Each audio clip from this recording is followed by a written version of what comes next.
We're going to talk Major League Lacrosse, the Atlanta Blaze. Liam Byrnes is here. Liam, thank you so much for joining us. We really appreciate it. Thanks for having me. Just talk about the growth of that game, and just you all play out at Fifth Third Bank Stadium in Kennesaw State. Just the growth of the game and just how far it's come. Yeah, it's actually the fastest growing game in America right now, from the youth level up to high school.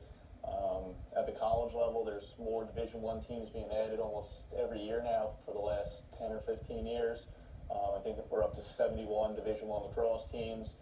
Between D1, D2, and D3, there's, I think, just over 300 teams. And then, like you said, the sport's growing all over the place. Down here in Atlanta, 15, 20 years ago, you might have been lucky to find one or two youth level teams. Now we've got at least 2 club teams that have 10 teams throughout their program. I know I work for the LB3 club. We have over 1,000 kids, grades 3 through rising seniors, high school seniors. I think a lot of people that would have normally played football now are probably playing lacrosse because it is a physical game as well, isn't it? Yeah, I mean, I think that's a national trend with this concussion protocol, and parents are kind of steering their kids away from that, from football for the contact reason, and you got kids playing lacrosse now, and I think that's good for the sport. It's kind of a mix of football, soccer, and hockey a little bit, where you got the up and down, the constant action, it's high scoring and the high hits, but it's not the constant repetitive hits, kind of like football is. Now, I've got to ask you about this again, because I'm a novice when it comes to lacrosse. I'm going to admit that. But your positions here, you're a closed-toe defender and a long-stick midfielder. Is that correct? Okay, yep. So help me out there. Closed-toe. Close defense. So anytime, or at any given time on defense, you'll have 6 defenders and the goalie covering 6 offensive players. 4 of the defenders are allowed to have 6-foot sticks, and 2 guys will have the normal 4-foot sticks. And all the offensive players, they'll use the shorter sticks because it's easier to protect it with their body. And then defenders are trying to get in there to take the ball away, so they use those longer sticks. And the close defenders, they're kind of the stay-at-home guys. I got you. And then you got the long stick midi. They're usually your more versatile guy. Gets the ground ball, they'll run it up the field. Sometimes they'll go to the net, try to score a goal, stay on offense a little bit.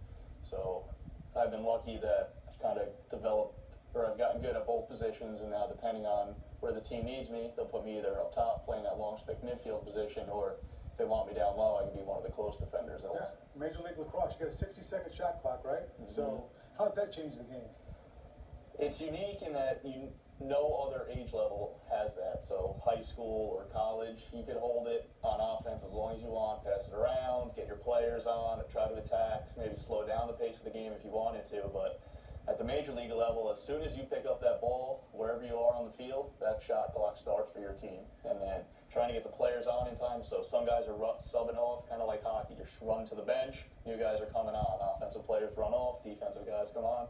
So it keeps the game fast-paced and high-scoring. Yeah, that shot clock is kind of like the NBA. Speaking of that, you've got an arc, don't you, where you get more points if you shoot from behind the arc? Yeah, 16 yards and out, you get 2 points for a goal, but you might have 1 or 2 guys on every single team that can pull that. That's a serious shot. You got to bring the heat if you're going to pull that. Bring the heat, baby. All right.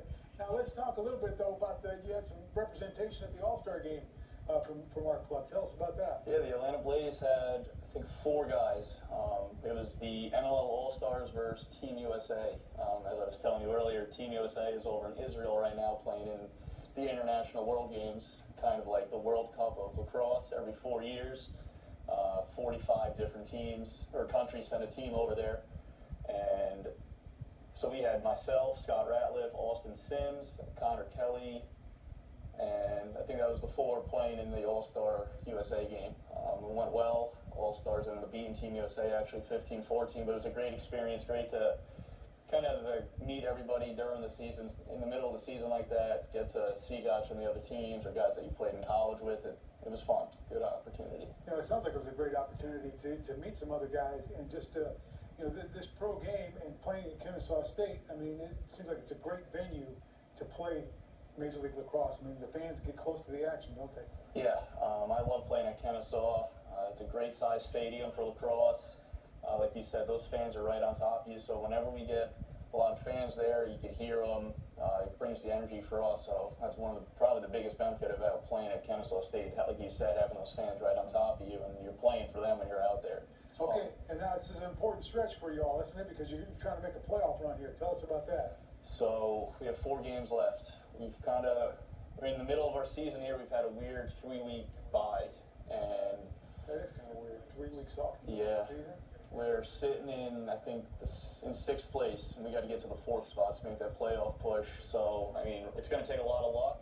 We got to do our job though, win these last 4 games, and then we need a couple other things to happen. A few teams at the bottom to win, and to knock some of these middle of the pack teams out. And then if we do that, we have a chance to make the playoffs. So we want to invite the fans out, right? Because what are those fans going to see if they come out and watch you all? You can see fast pace, high action, high energy, a lot of goals, and just an overall fun atmosphere. Great. Thanks so much, Liam, for joining us. We Thank you. appreciate it.